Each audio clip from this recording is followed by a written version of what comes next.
Mercedes is finally electrifying some models from its compact car range by installing a plug-in hybrid powertrain in the A-Class hatchback, A-Class sedan, and the B-Class minivan.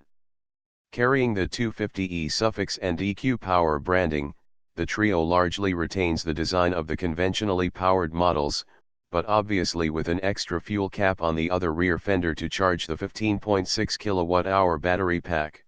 At the heart of the 250e models is the very same turbocharged 4-cylinder 1.33-liter gasoline engine you'll find in a regular A-Class or B-Class.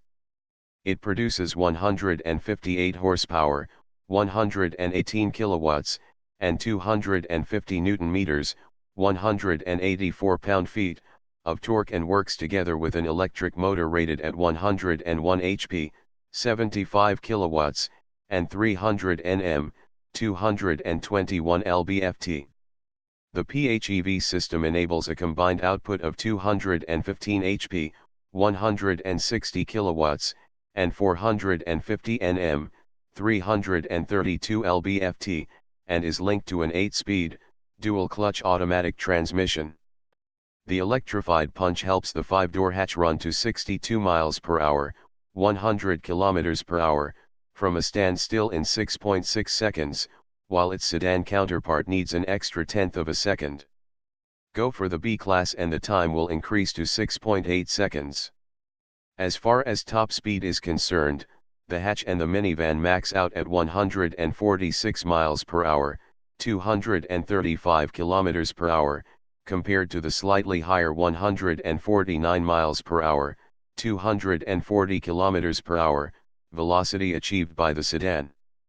In pure electric mode, all three top out at 87 miles per hour, 140 kilometers per hour.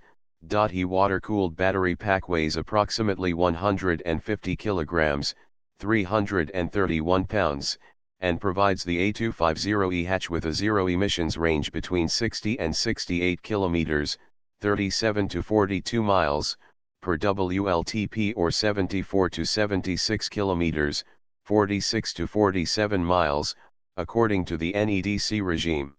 As for the people mover, the B250e can do 56 to 67 kilometers, 35 to 42 miles, WLTP or 70 to 77 kilometers, 43 to 48 miles, NEDC before running out of battery juice.